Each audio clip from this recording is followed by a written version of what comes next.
Salut tout le monde, j'espère que vous allez bien, c'est Loïc de la chaîne Gata Volgar, bienvenue dans cette nouvelle vidéo. Aujourd'hui, on se retrouve pour le débrief du match Paris Saint-Germain Stade Brestois. C'était une rencontre qui comptait pour la 7ème journée de Ligue 1 Uber Eats, victoire des Parisiens 1-0 au Parc des Princes. Le seul buteur de la partie est Neymar à la 30e minute de jeu et grâce à ce succès, le club de la capitale conserve sa place de leader avec 19 points, 6 victoires et un match nul à égalité avec l'Olympique de Marseille 2e et on compte 2 points d'avance sur le RC Lens 3e. Alors, pour débriefer ces 90 minutes, pour parler du contenu de cette partie, la première période était mitigée. Il n'y avait pas grand-chose à se mettre sous la dent. Dans le jeu, c'était pas exceptionnel. Tactiquement, c'était bon. Alors, côté parisien, c'était bien organisé. Tout ça, il n'y a rien à dire. Mais c'est juste côté brestois où ils ont mis le bus. Et dès qu'ils avaient le ballon, on balançait pour Honorat et Slimani, les deux attaquants de Brest. Les deux attaquants brestois. Paris qui essaye de se créer des occasions avec Neymar et Mbappé. Bon, comme je disais, on avait du mal à passer le bloc brestois. Il y a le fait de jeu à la 27e avec le carton rouge de Christophe Herrel sur Neymar. Après, il y a eu la vérification de la VAR et finalement, le carton rouge a été annulé. Et pour soi-disant un hors-jeu, si je ne me trompe pas.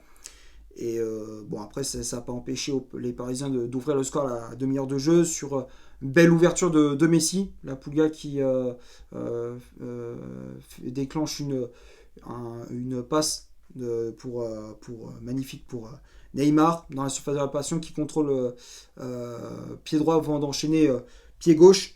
Et sa frappe est parfaite, bien croisée. Bizot est battu, le gardien brestois ne pouvait rien faire. 1-0. Et c'est d'ailleurs le score à la mi-temps. C'est vrai qu'on aurait pu enfoncer le clou avec Mbappé ou encore Neymar, ou même Messi, mais on manquait de justesse dans la finition. Après, il faut dire aussi que Brest heureusement qu'ils avaient un bon gardien, parce que sinon, ils se prenaient une valise. Et puis la deuxième période, on a relâché le pied sur l'accélérateur. On a lâché on s'est relâché. Il y avait un peu j'ai trouvé qu'il y avait un peu de suffisance. On se disait bon, il y a un 0, bon, on va essayer de jouer au petit trot, tu sais, on va pas on va pas se donner à 200% pour le match dans 2 jours contre le Maccabi Haïfa en Ligue des Champions. Moi perso, j'ai ressenti ça. Moi, je trouve que même si dans 2 jours tu joues la Ligue des Champions, mais quand même, tu dois quand même bien te préparer et justement faire le nécessaire. Là, tu voyais, en deuxième période, on s'était relâché. Et puis Brest se montrait de plus en plus dangereux. À la 70e, il y a ce fait de jeu avec la faute de Presnel Kimpembe sur Islam Slimani. Le penalty, ça se discute, ça se siffle, ça se siffle pas. Moi, personnellement, je trouve que Slimani, je trouve qu'il en rajoute un petit peu. On voit que dès qu'il plonge un tout petit peu avant que Kipembe le touche. Et puis le défenseur français qui reçoit un carton jaune. Mais notre sauveur, les gars, Gigio Donnarumma qui sauve le penalty qui sort le penalty de Slimani, il était parti du bon côté, le gardien italien. C'est lui qui permet aux Parisiens de conserver ce score de 1-0. Et puis après il y a même si Brest pousse pour égaliser, mais ils n'y arriveront pas. Il y a aussi encore une fois ce nouveau fait de jeu avec la faute de Kipembe sur il aurait pu prendre rouge, c'est vrai. Il aurait pu prendre rouge où là il découpe quasiment le joueur brestois en deux. Sur l'action, il se blesse aussi. Pas de bol, mais c'est vrai que l'intervention de Kipembe est très limite. Il est pas loin des 2 pieds décollés. Donc c'était un match qui n'était pas exceptionnel. 1-0, victoire courte quand même. La victoire est là, elle est courte, efficace. On prend les 3 points et puis on récupère notre place de leader. Maintenant, on va passer au 11 de départ aligné par Christophe Galtier. Comme tu peux le constater, ça a été un 3-5-2 avec Donnarumma dans les buts, Sergio Ramos, Danilo Pereira et Presnel Kimpembe pour former la défense à 3. Le défenseur français qui avait le brassard de capitaine, Verratti et Vitinha au milieu de terrain, Léo Messi en numéro 10, Hakimi piston droit, Juan Bernat piston gauche et le duo d'attaque c'était Kylian Mbappé associé à Neymar. Les remplaçants, donc on a vu les premières minutes de la nouvelle recrue Fabian Ruiz, qui arrive en provenance du Napoli, donc milieu espagnol qui entre en jeu à la place de Marco Verratti. L'entrée en jeu de Mendes à la place de Juan Bernat.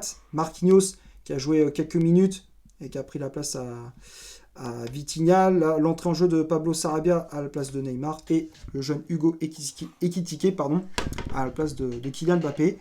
Donc le 11 de départ, pas grand chose à dire. Enfin, il n'y avait que deux changements effectués par rapport au 11 de départ contre la Juve en Ligue des Champions.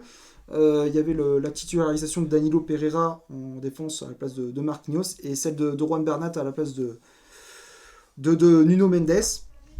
Après, j'aurais aimé voir davantage un peu plus de changements. Pourquoi pas Fabian Ruiz à la place de Verratti ou Vitinha, un des deux, pour faire souffler le milieu de terrain, pour faire souffler un peu tout le monde, parce que c'est quasiment le même 11 à chaque match. Donc, au moins faire souffler tout le monde. Faire jouer par exemple aussi Pablo Sarabia à la place de Mbappé ou Neymar. De faire un turnover, comme ça tout le monde a du temps de jeu, et au moins ça permet aux remplaçants de s'illustrer et aux titulaires de souffler un peu, quoi. C'est surtout ça. J'aurais bien aimé voir un peu plus de changements dans le 11 de départ. Après, je peux comprendre aussi que Christophe Galtier veut garder quand même certaines assurances et aussi des automatismes. On va passer maintenant aux stats de cette rencontre. On va commencer par le Paris Saint-Germain. 61% de possession de balle, 3 corners, 9 tirs au total, dont 4 tirs cadrés, 3 hors-jeu signalés. Et du côté brestois, 39% de possession de balle, 5 corners, 6 tirs au total, dont 3 tirs cadrés, 1 hors-jeu signalé. Donc, quand on regarde les stats, PSG a une possession de balle assez stérile, c'est vrai, surtout dans la globalité du match. Brest, comme je disais, a fait bloc bas. La tactique, c'était on défend vraiment bas, et dès qu'on a le ballon, on met les ballons pour Slimani et Franco Norat. Et puis après, en termes d'occasion, ils se sont réveillés surtout en deuxième période où Paris avait relâché un petit peu le match. C'est surtout en première période où on a fait la différence avec Neymar, Mbappé, tout ça, enfin surtout avec Neymar. Les tops et les flops, pour moi il n'y a pas vraiment de flop, à part si peut-être le seul flop que je mettrais, ce serait Presnel Kimpembe. Pour moi il n'a pas fait un gros match. J'ai trouvé qu'il était souvent en retard, il commettait beaucoup de fautes, il aurait pu se faire expulser en fin de match.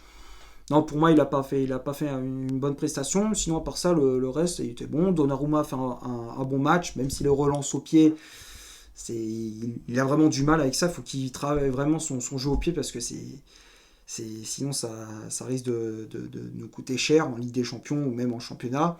Après, Danilo et Sergio Ramos, ils ont fait un bon match. Danilo qui a fait une bonne prestation, qui était très solide derrière, il dégage les ballons de la tête, il gagne ses duels aériens, il met de l'agressivité, de l'impact physique. Ramos, pareil, qui participait aux phases offensives du PSG.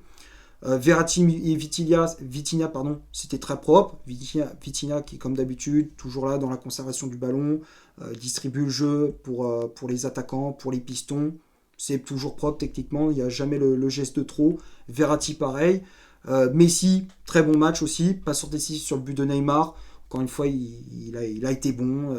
Il distribue le jeu, il a la vista, il a tout, quoi. On voit qu'il est vraiment important dans son 11 de départ. Les pistons Hakimi et Mendes, défensivement, ils étaient assez costauds. On a plus vu Achraf Hakimi que Juan Bernat offensivement, sur les phases offensives, mais sinon, dans l'ensemble, ils ont fait une bonne prestation. Bernat qui a été assez bon, qui a pas fait un mauvais match. Ça a permis à Nuno Mendes de souffler un peu. Et puis Neymar et Mbappé un peu en dessous. C'est, on va dire, que le seul Parisien il n'a pas été mauvais, hein, mais c'est juste qu'il était un petit peu en dessous par rapport à d'habitude, où on le voit qu'il s'illustre un peu plus. Autant contre la Juve, il a été bon, il avait inscrit 2 buts, tout ça. Mais là, j'ai trouvé un peu en dedans. Il n'était pas exceptionnel, quoi. C'est pas le meilleur match de Mbappé cette saison. Et puis les remplaçants, Ruiz, Mendes, Marquinhos, Sarabia et Ekitike, ils ont fait une très bonne entrée en jeu. Pas exceptionnelle, mais ça va, ils ont fait une bonne entrée en jeu. Surtout l'entrée en jeu de Fabian Ruiz qui était plutôt bonne. Il n'a pas non plus été incroyable, comme je disais, mais ça va, quoi. Ça reste correct. Je vais m'arrêter là pour ce match. J'espère que ça vous aura plu. N'hésitez pas à lâcher un petit like. Tu commentes en dessous là pour dire ce que tu as pensé du match. Tu dis on débat ensemble si t'es pas d'accord sur certains points, sur ce que j'ai dit. N'hésite pas à t'abonner et à cliquer sur la petite cloche pour recevoir toutes les notifications lorsqu'une nouvelle vidéo sort. Comme je disais, tu t'abonnes, n'hésite pas à faire un tour sur mon compte Instagram. Le lien est dans la description de la vidéo. Et d'ici là, portez-vous bien. On se retrouve pour un prochain débrief. Ciao!